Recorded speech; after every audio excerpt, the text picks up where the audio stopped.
Well, it is Trinity Sunday, and we honor the Trinity, the Father, the Son, and the Holy Spirit.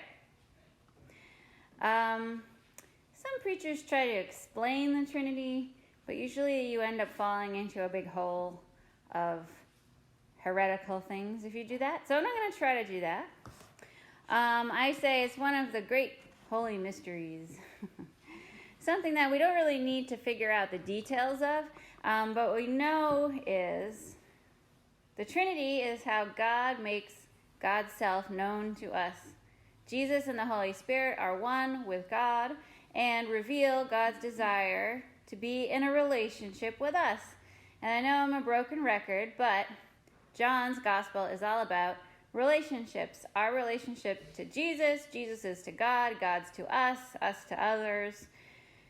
So instead of trying to dissect the doctrine of the Trinity, which you can look up if you want and get a headache, let's look instead at the text to see what this reveals about God. So the text from John expresses what Caroline Lewis refers to as the radical unity of Father, Son, and Holy Spirit.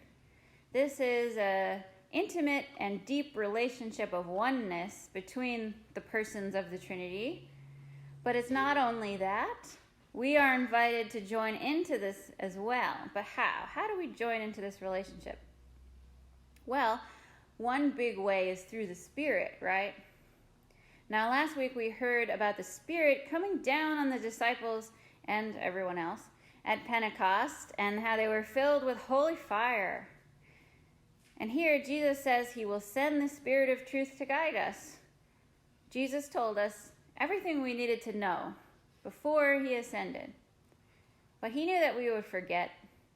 So the Spirit of truth comes to help us understand Jesus' teachings better. Because even though Jesus is gone, his teachings live on in us, right?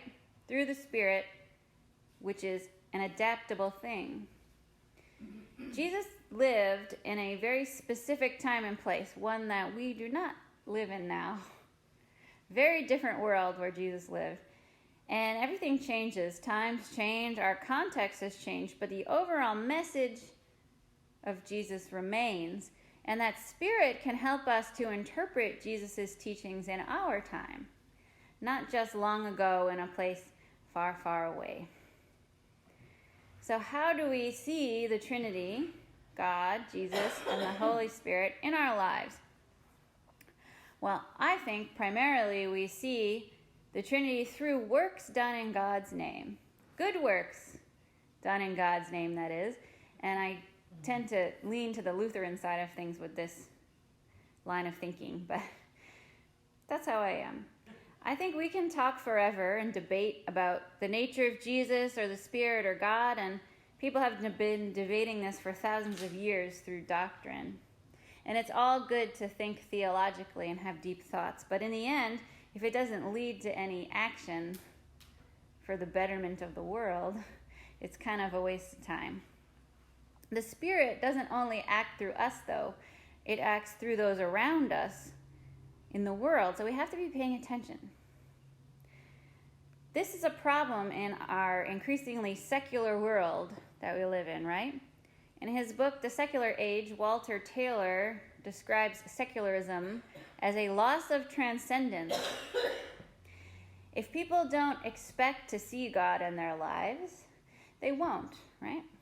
This isn't to say that people don't necessarily believe in God, but in our culture, our consumerist culture, people are trained to look for meaning not in the transcendent, but rather in the immediate, because it's faster and easier, the thing that we can see or touch or purchase. But the problem is that those material things don't tend to be as deeply fulfilling as we would have hoped they were after we acquire them. So we can lose hope. And if you can't find God when you're feeling hopeless, I don't really know where you're going to find God. God is with us in our hopeless times, but also in our hopeful times, right? God doesn't cause our suffering, but rather stays with us during it. We have to just pay attention and look at the world through the lens that contains God. This is us being in a relationship with God. So if we look at the world and see God there, we can see Jesus, and we can see the Spirit too in our everyday, in our families, our friends, our coworkers, in nature, our hobbies, our jobs, but mostly, I think, what am I going to say? In our actions in the world, right? Where can we show, not just tell, show people our Christian nature? Back in film school, when you're writing scripts, they always say, show, don't tell. It's much more interesting to see a character do something than to have them tell you they did something.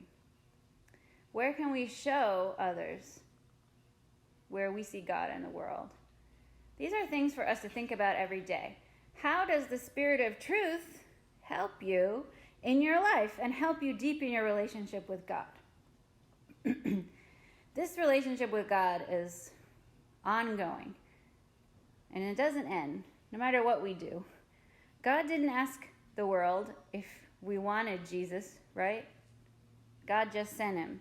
And God didn't ask the world if we wanted to be loved. God just loves us. The Spirit doesn't ask if we want guidance. It just guides us. This was all new information for the disciples, but it really shouldn't be new to us by now.